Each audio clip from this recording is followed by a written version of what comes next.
This is Dan Schneider. On this Dan Schneider video interview, the subject is infinity. My guest is Professor Adrian Moore. We'll be talking about the history, the idea, the philosophy behind it, and the conversation will begin in a moment. Professor Adrian Moore is my guest, and the subject is infinity. Is it a number? Is it a philosophical concept? What is its background? What is its history? But before we get to the history of infinity, let me get to the history of Adrian Moore. So welcome, Adrian. If you could give me a little background about yourself, things you've written on the subject, your interest in infinity, and so forth. Hello, Dan. Thanks. So I teach philosophy at the University of Oxford. I've been here for most of my professional career. I studied here as a postgraduate student. I did my undergraduate studies in Cambridge and had a brief spell there as a research fellow as well. So the whole of my academic career, I've alternated between Oxford and Cambridge. And the topic of infinity is one that I've always had an interest in. I can remember, even as an undergraduate, being captivated by this topic, even as a small child being captivated by it. The very first book that I wrote, which came out about 30 years ago, was on this very topic. It's just entitled The Infinite. But although that was the very first book that I wrote, there's a sense in which it's my most recent publication as well, because just recently I worked on a new addition to that book, adding a couple of new chapters and a new appendix. And it was fun to sort of revisit some of these issues that I hadn't been thinking about quite so intensively for 30 years, finding that the problems and puzzles preoccupied me as much as they ever had done. So that's where I'm coming from. I've also done some radio work on this topic. Wrote and presented a 10-part radio series for BBC Radio 4 in the UK, looking at the history of the topic of infinity and how it had developed since the time of the early Greeks. Well, since you, as far as I know, are not a mathematician and a base in philosophy, can I safely assume that you would agree with the premise that when I emailed you to do the show, that the concept of infinity is really more a philosophical concept rather than a mathematical one? I'm not sure that I would agree with that, actually. No, I think I'd want to say both. Okay. One thing that you find when you look back at the history of thought about the infinite is that there are two clusters of concepts, if you like, that have dominated discussion of the infinite. Now one has prevailed, now the other has prevailed, and periodically people have been exercised by the question of how they relate to each other. And one cluster of concepts is broadly philosophical, or broadly metaphysical, broadly theological. And I have in mind concepts like perfection, absoluteness, completeness, the sorts of ideas of infinity that come into play when people are talking about God, or when people are talking about the infinite in a primarily philosophical context. Mm-hmm. But of course, there are all those mathematical ideas as well. And the concepts that dominate in mathematical discussions of the infinite are concepts like endlessness, boundlessness, the unlimited, those sorts of ideas. And the mathematical strand to the history, I think, has been every bit as important as the philosophical strand. So a lot of my own work has been concerned with the question of how these two clusters of concepts relate to each other. And I wouldn't really want to single either of them out as primary. I think what's fascinating is that there have been these two clusters of concepts, and the people who have thought about the infinite have thought about the infinite in terms of each, and sometimes both at the same time. Well, let's talk then about, you said waxes and wanes, goes back and forth, I guess, like a tennis match. The Mm. idea. What is the driving for? Well, let's talk about where the idea of the infinite first came from and why it has gone back and forth. Do you think is it society that drives it? Is it the intellectuals in a society that drives it? Is it basically the needs of the society at that moment? All sorts of things, I'm sure, are relevant. But one thing that I think we can't deny is the importance of certain individuals. There are key figures in the history of thought about the infinite who have stepped in and redirected discussion in one way or another. Um, so a classic example of that would be if we go back nearly 2,500 years to Aristotle, who came at this topic at a time when people had already thought a lot about the infinite. Earlier Greek thinkers had been much exercised by the topic and had a lot to say about it. But Aristotle pushed the discussion in a new direction and made a very significant individual contribution to this debate. Um, and in effect, what Aristotle did, if we go back to the distinction that I was drawing earlier between the more metaphysical concepts and the more mathematical concepts, in a way, what Aristotle did was he came along and said, look, we really should be thinking about the infinite primarily in mathematical terms. Mm-hmm. The concept of the infinite should be understood as the concept of what is never ending, what is endless. And he gave that idea pride of place in a way that it hadn't had previously, and in a way that set the tone for nearly 2,000 years of subsequent discussion. And Aristotle drew a distinction that turned out to be enormously influential. He distinguished between what he called the actual infinite and what he called the potential infinite. And what he had in mind when he drew this distinction was something temporal. He was thinking in terms of the relationship between the infinite and time. Mm-hmm. And what Aristotle meant by the actual infinite is something whose infinity is there all at once, it's wholly present at a particular point in time. So, for example, if space were infinitely big, then that would be a kind of actual infinity because you've got the whole of space there in one go, so to speak. Yeah.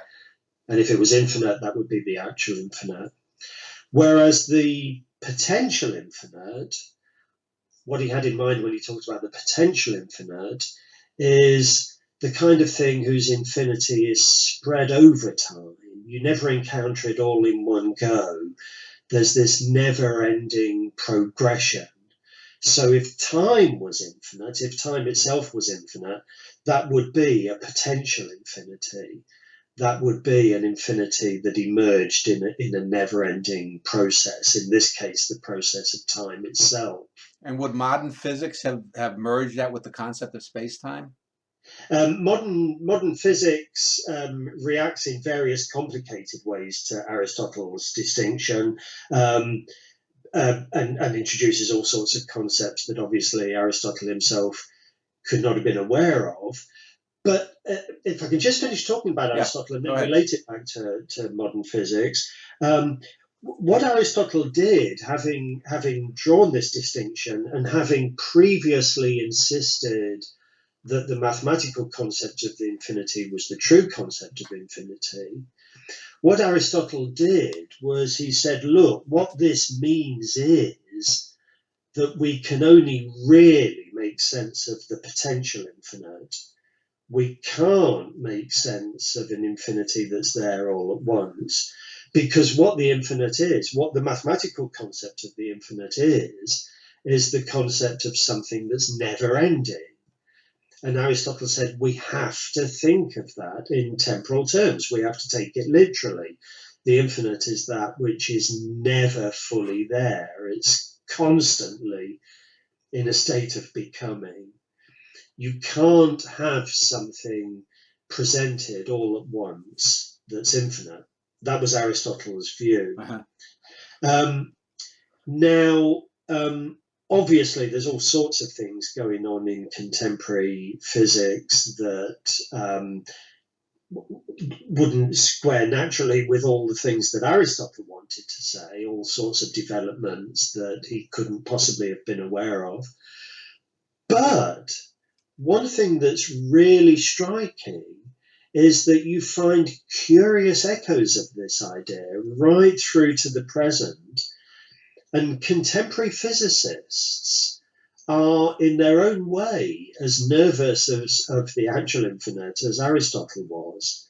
So you find physicists saying things like, when they work out the answers to their equations, when they formulate their equations, the moment it looks as if some quantity has to be infinite, then they go back to the drawing board. They already think something's gone wrong. This can't make sense. The idea that something in physical reality should be infinite is something that even contemporary physicists are nervous about.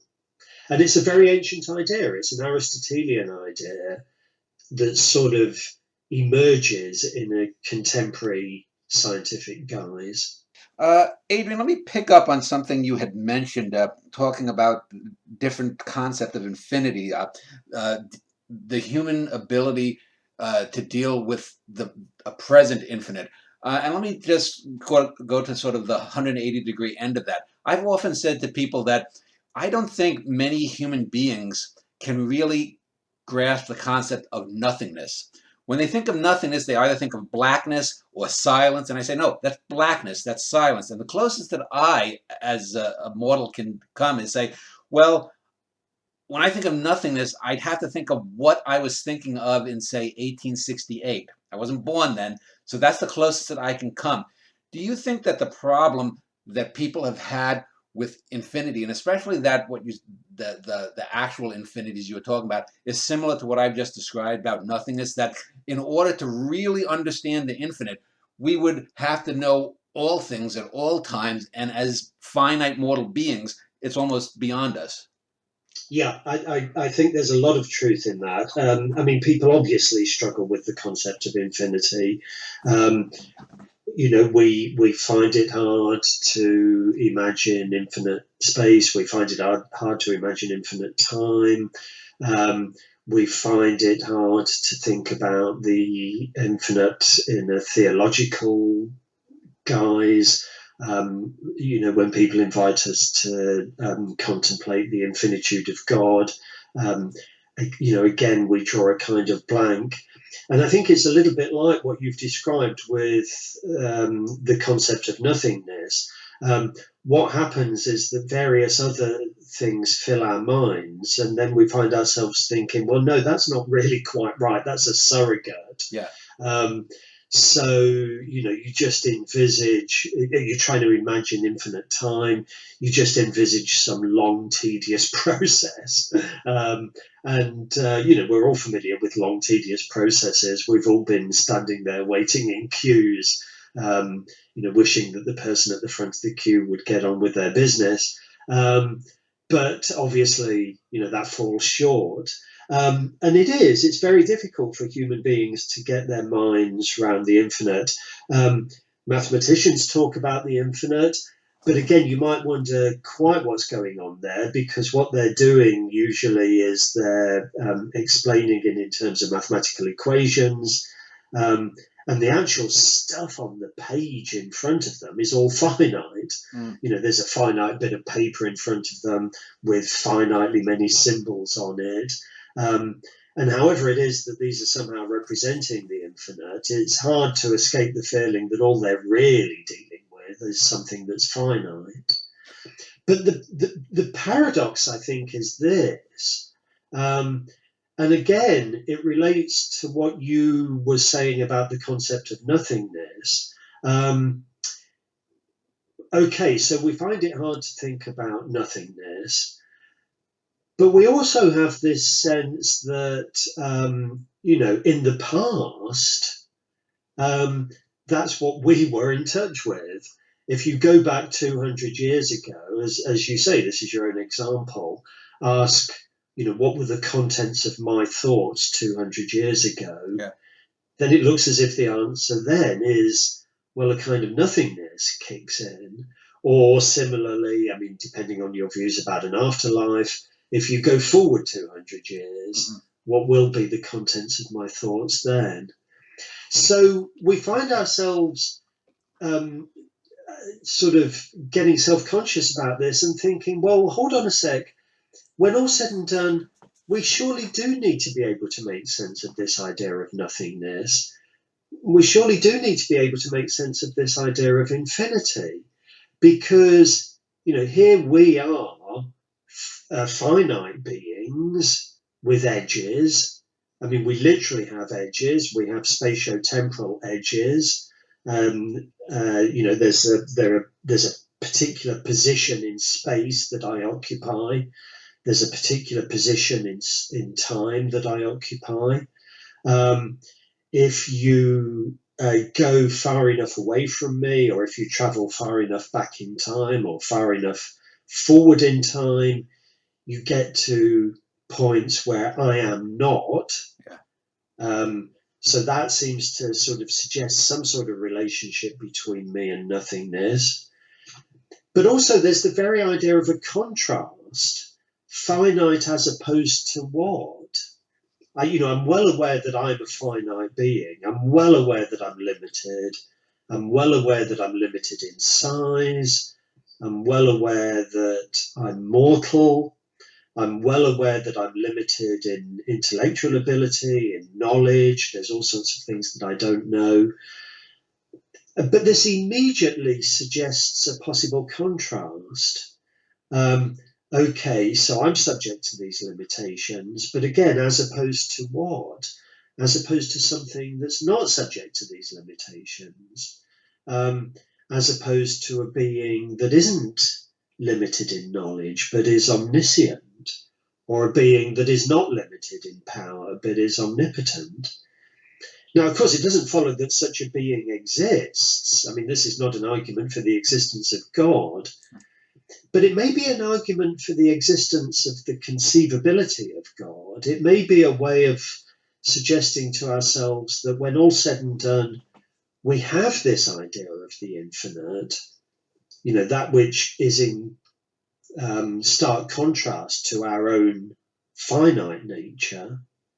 And, you're quite right when you insist that we can't really get our heads around it, we can't really make sense of it.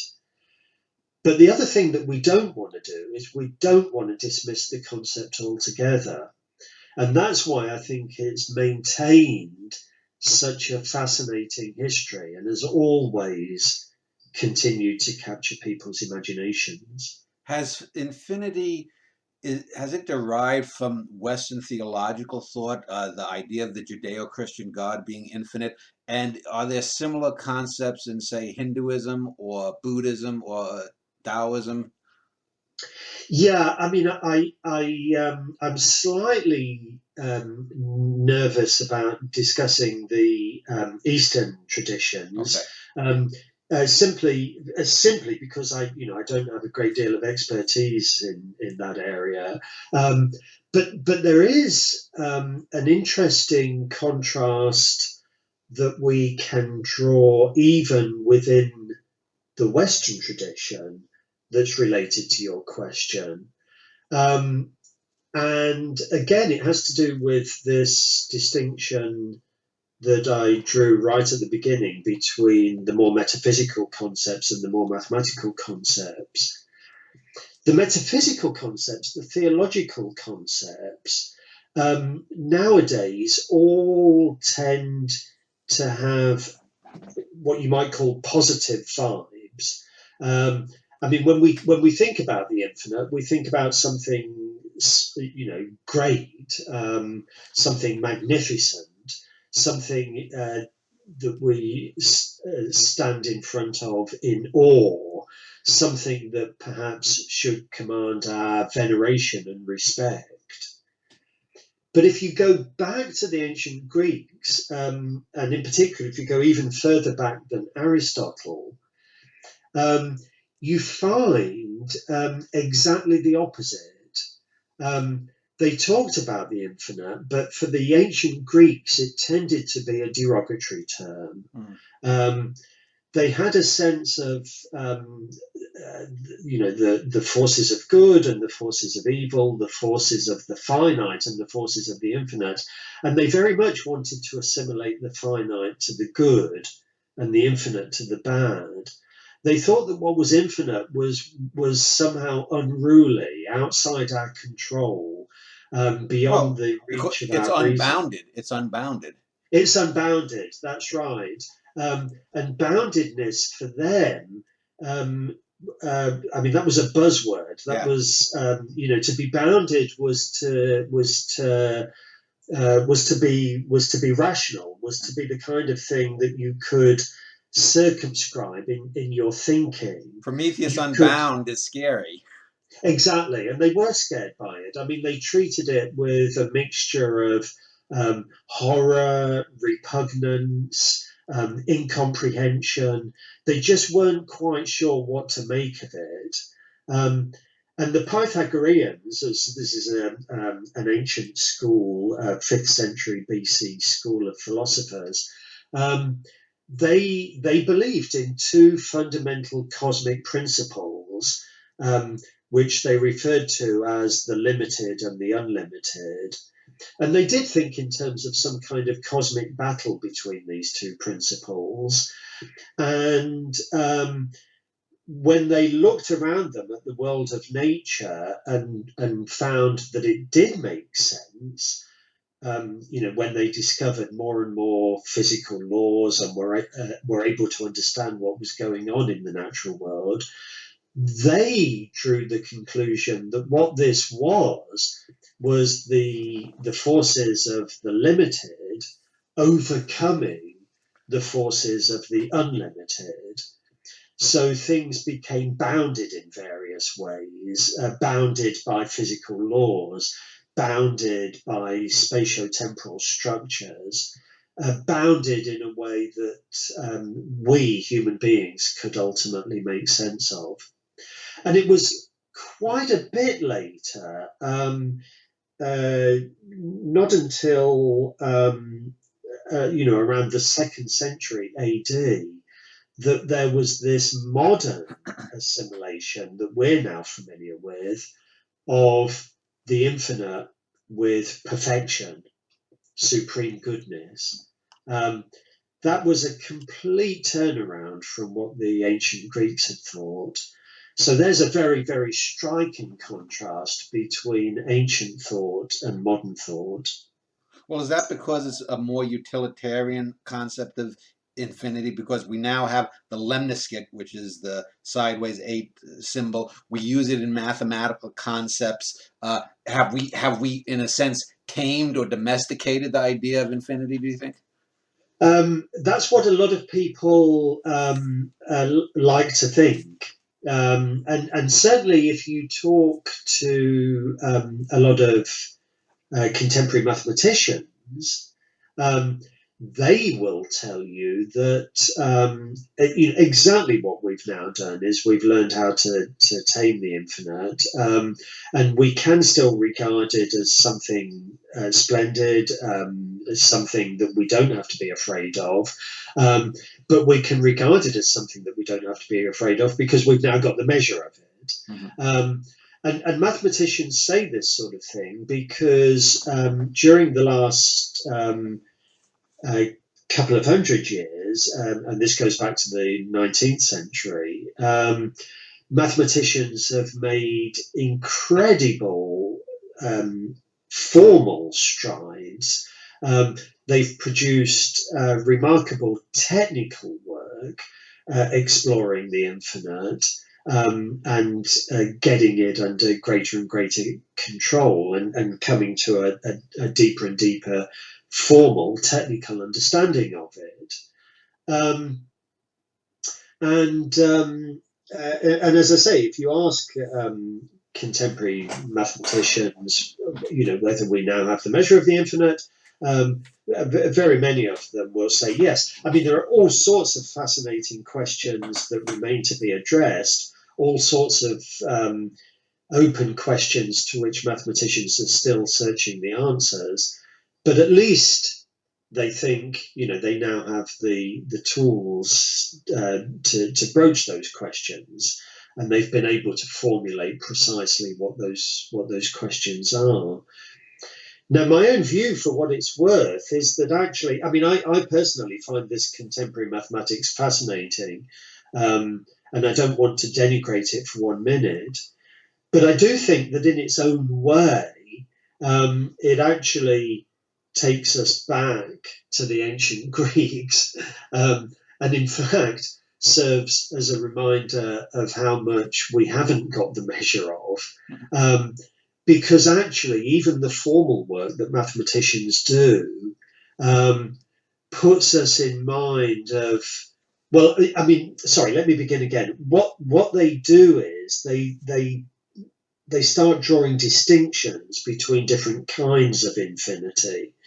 They tell you that there are different sizes of infinity, for example. Well, for example, the infinity of whole numbers and the infinity of even numbers. Yeah. I mean, let's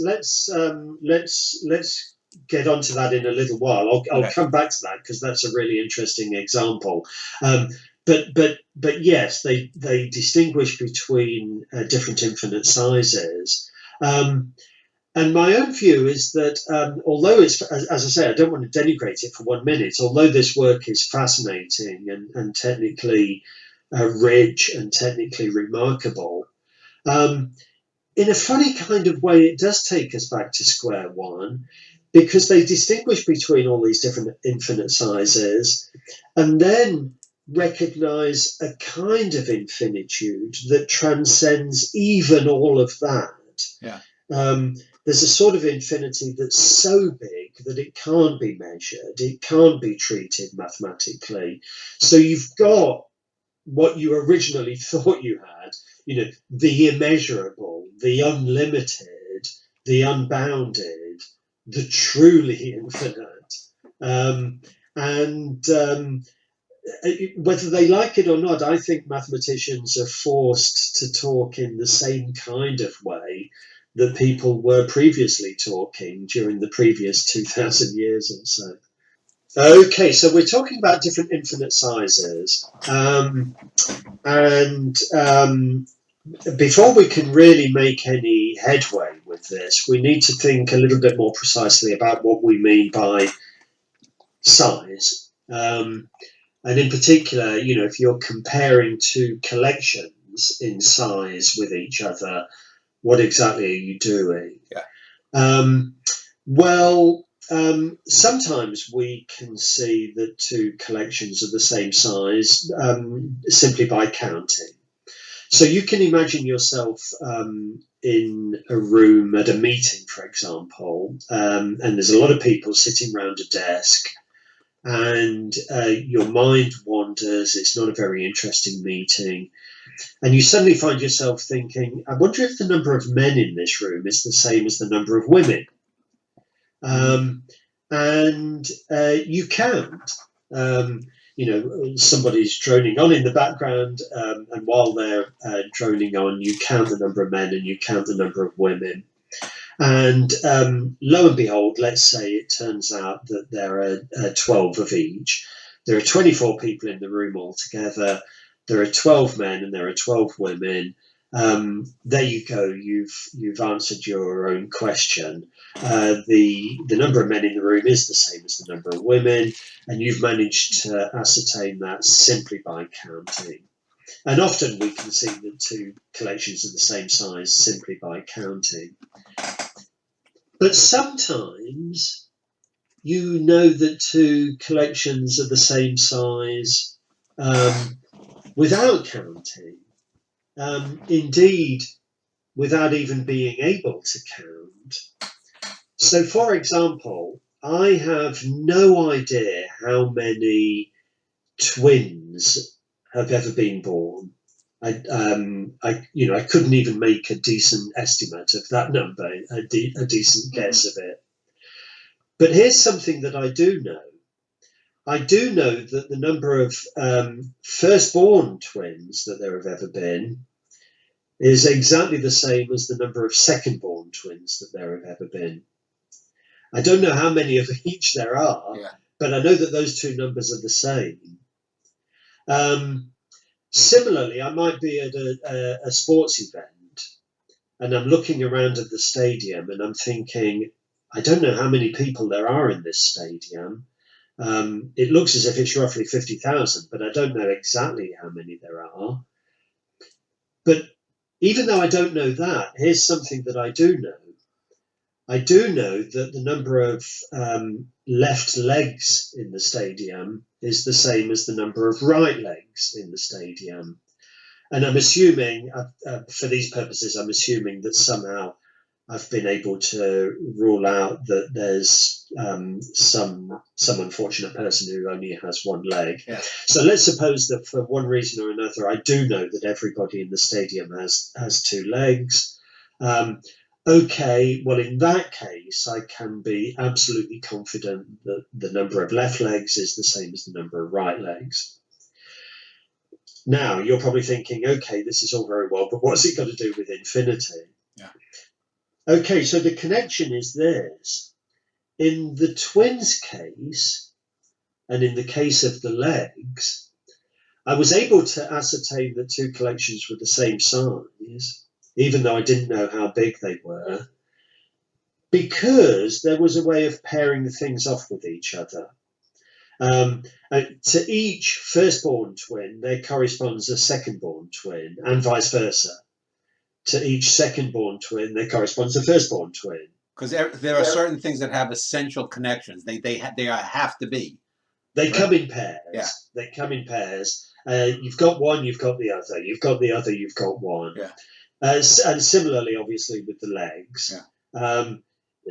Whenever you've got a left leg, very close by, there's a right leg. And whenever you've got a right leg, very close by, there's a left leg. So we compare them off. So a lot of mathematicians say, okay, what this goes to show is that that's what it is for two sets to be the same size. If you can be sure that there's some way of pairing the things off with each other, then you've got a way of showing that the two collections are the same size as each other. Yeah. And the next question is, okay, so does that carry over to the infinite? Yeah. Now, you yourself, I think, mentioned the example of the even numbers and the whole numbers. And you might think, oh, well, okay, so this is this is a classic example of what we've just been talking about.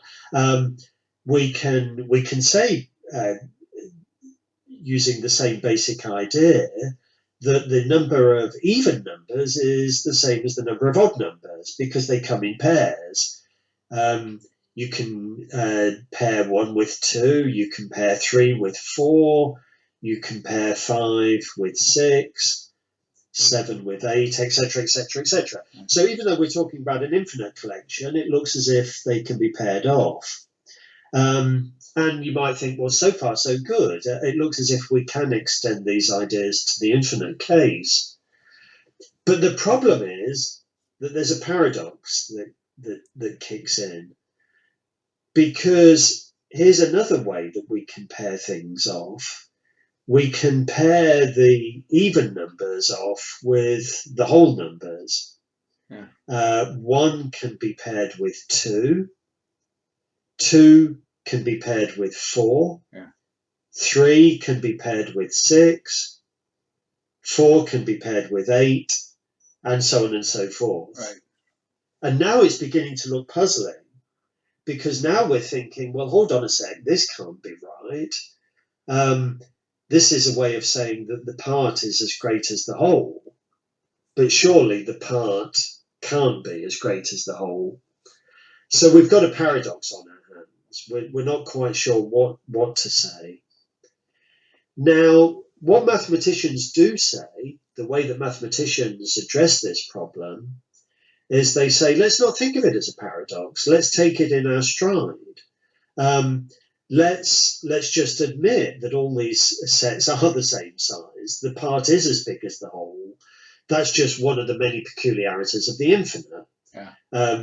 You know, who would not have expected the infinite to throw up certain surprises and paradoxes? So mathematicians, rather than being fazed by this, take it in their stride and say there are just as many even numbers as there are whole numbers altogether. They're prepared to say that because they can be paired off with each other. The twist and the thing that makes the mathematical work so interesting is that even when they've decided to adopt that attitude, and even when they've decided to take these paradoxes in their stride, still it turns out that there are cases where you can't pair things off with one another. And they are therefore forced to say that some infinite sets really are bigger than other infinite sets.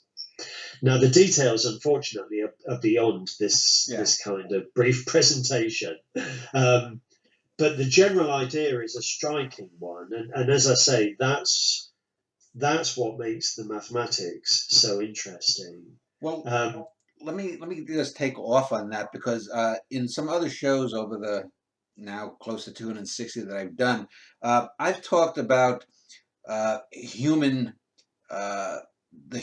ability to perceive. I've mentioned this earlier with nothingness, and I'm wondering if infinity is merely a human concept that we have created to basically act as a god of the gaps kind of argument, and that, let's say, if there were an alien intelligence out there, their mathematics might be vastly different than ours, and maybe their mathematics could explain why an atom can sometimes seem like a wave and sometimes seem like a particle, whereas ours can't.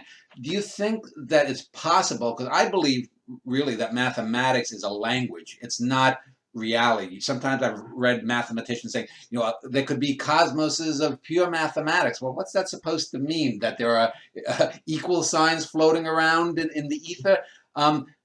So do you think that infinity is, in a sense, a god of the gaps kind of thing that is used?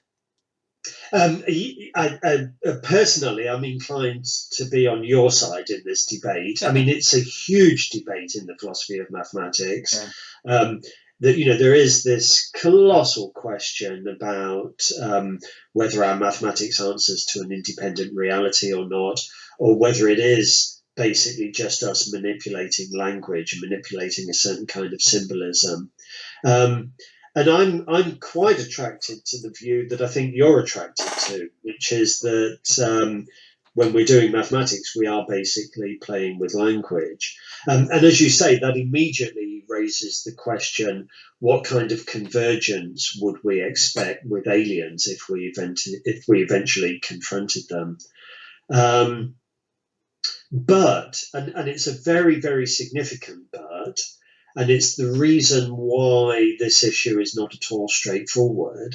When all's said and done, the mathematics that human beings have devised has very, very significant practical applications. Scientists, physicists make use of mathematics. So mathematicians are not just working in a vacuum, and you have to try to account for the huge success that mathematics has enjoyed in its applications. Oh. Now, when you start thinking in those terms, the next obvious question is, okay, so what are the applications of this work on what's sometimes called transfinite mathematics, the mathematics of the infinite? Is that mathematics that gets applied by scientists? And if not, would that be an example of the sort of thing that you were talking about, where, it really is just human beings playing with symbols, and there's no reason to suppose that aliens would have anything quite like it? So that, in many ways, is the $64,000 question. And the answer is that so far, this mathematics has not had any serious scientific application. I mean, it's just not the case that physicists make use of all these different infinite numbers. Yeah. But, and again, this is a significant but, so far is the operative phrase. Yeah. And if you look back over the history of science and over the history of mathematics, one very, very striking thing that you notice is how often mathematical advances have predated their applications. Yeah. So again and again and again, you see this pattern. You see mathematicians coming along with some new mathematics, and then the physicists turn to the mathematicians and say, hold on a sec, we think we can make use of this, rather than vice versa. And when you bear that in mind, and when you also bear in mind the fact that this mathematical work on the infinite is relatively recent, I mean, it was first developed in the 19th century, and in mathematical terms, that counts as relatively recent, then, who's to say that the physicists are not about to come knocking on the mathematician's door saying, hold on, we've heard a little bit about this work on infinity that you've been doing. We think we might be able to make use of it. Now, so far, there's no real sign of that. And in fact, you may remember one of the things that I said much earlier in the interview, which is that physicists tend to fight shy of the infinite. They're nervous when it looks as if the infinite is coming into their equations. Mm-hmm. So at the moment, there doesn't seem to be much indication that scientists in general, or physicists in particular, are interested in this mathematical work. But I wouldn't want to sit here and rule it out. Adrian, let me ask you, you talked about real-world applications of the infinite, and I've heard the term transfinite. I don't know if this applies to what we're talking about, but one of the more, infinity also leads to reductios ad absurdum. The most famous one, I think, is Zeno's paradox, Zeno of Elea, which says that to get, if I'm going to take one step, say a foot long, I have to first go half the distance, and then another half, a quarter, then an eighth, and whatnot. And he said, well, motion is impossible, and obviously that's nonsense and whatnot. So infinity, while it has its applications, also has concomitant absurdities, does it not? Yes. Well, or at least, yes, it appears to. First of all, a little historical note here. One thing that's really striking about Zeno himself is that he didn't react to this in the way that we now tend to react to it. I mean, you present this puzzle to anybody these days, and they will simply see it as a puzzle. If they've never encountered it before, their first reaction will be, gosh, this is paradoxical, and they won't be sure quite what to make of it. But that wasn't Zeno's own reaction. Zeno really did think that he had an argument against the possibility of motion. He thought that the very idea of motion was incoherent, and that what this showed was that the impression of movement that we have is really an illusion. If you start trying to make sense of it in mathematical terms, Zeno said, you run into these tangles, these paradoxes, So he was prepared to grasp the nettle, which I think hardly anybody these days would grasp. I mean, there may still be some people that think in those terms, but it's going to be a small minority. So for most of us, this is a puzzle. And as you rightly point out, it's a puzzle that arises when we try to apply the idea of the infinite to physical reality. But what most mathematicians would say is, look, the problem arises not with the infinite, nor even with our application of it to physical reality. The problem arises because we haven't really thought it through carefully enough. We're getting confused because we're not sufficiently precise in our thinking. And what we have to do, they say, is we have to learn to accept that you can do infinitely many things in a finite time. And if you have a suitably precise, rigorous mathematical understanding of what that means, it won't be puzzling any longer. So yes, if I'm going from A to B, according to these mathematicians, I do infinitely many things in the process. First of all, I get to the halfway point, then I get to the three-quarter point, then I get to the 7/8 point, and so on and so forth.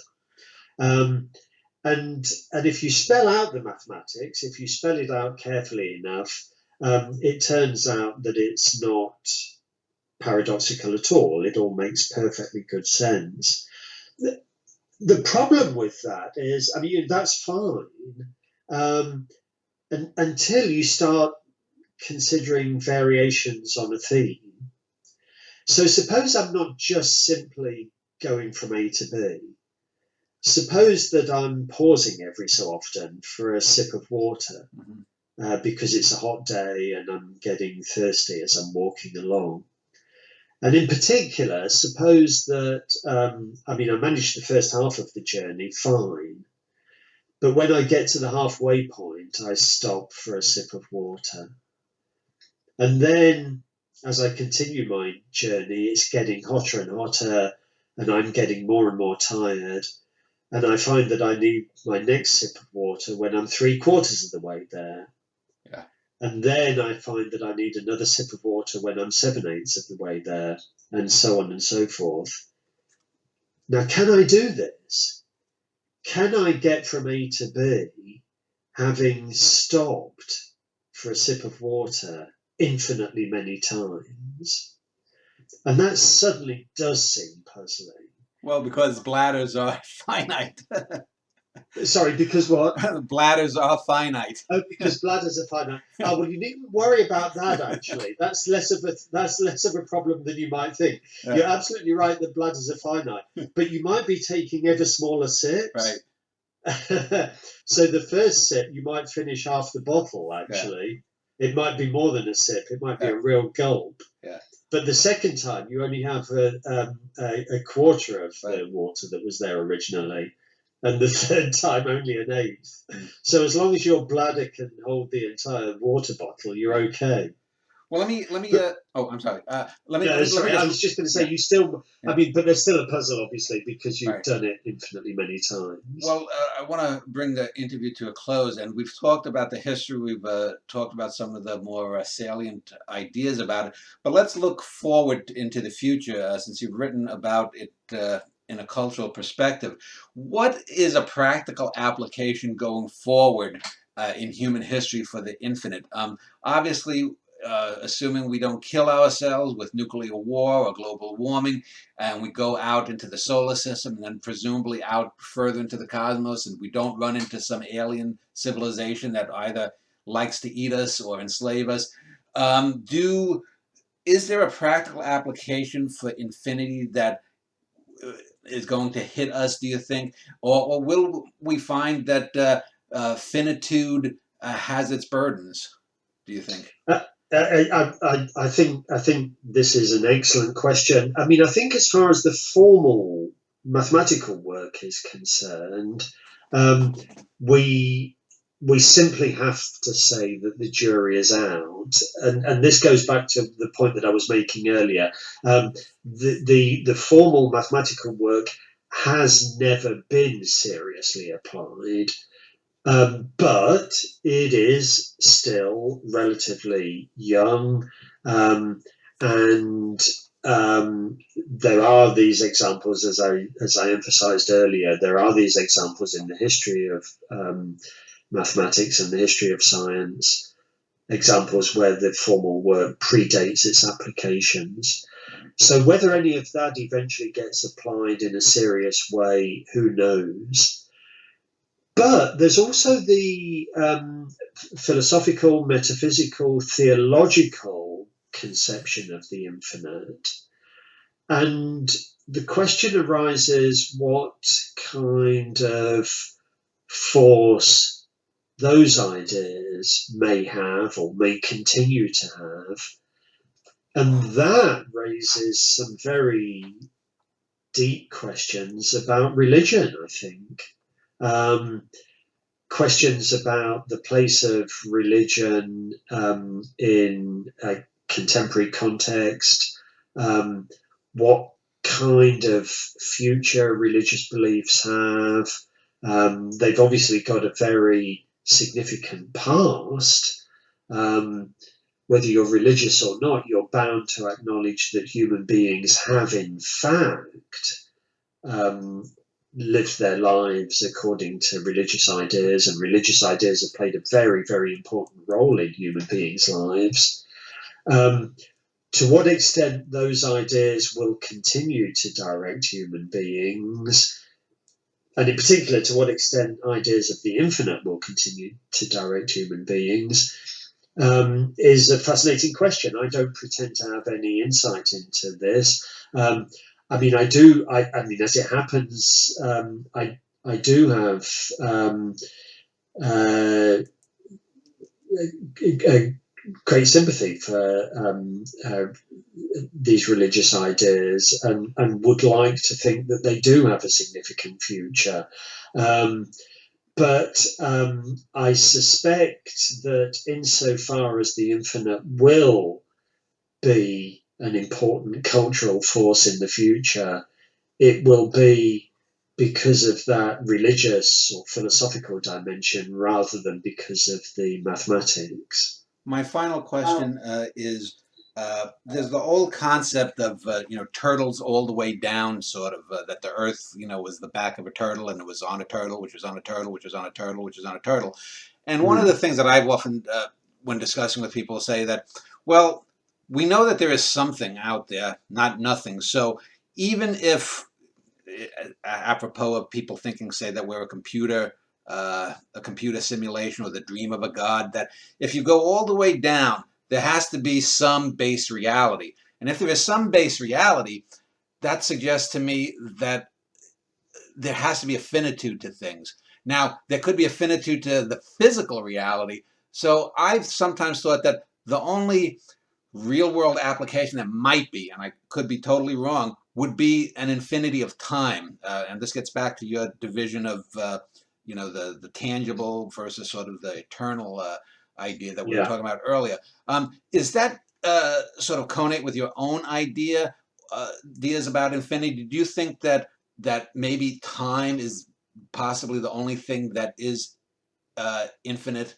Then this is just your own I'm asking you, Adrian Moore. Yeah.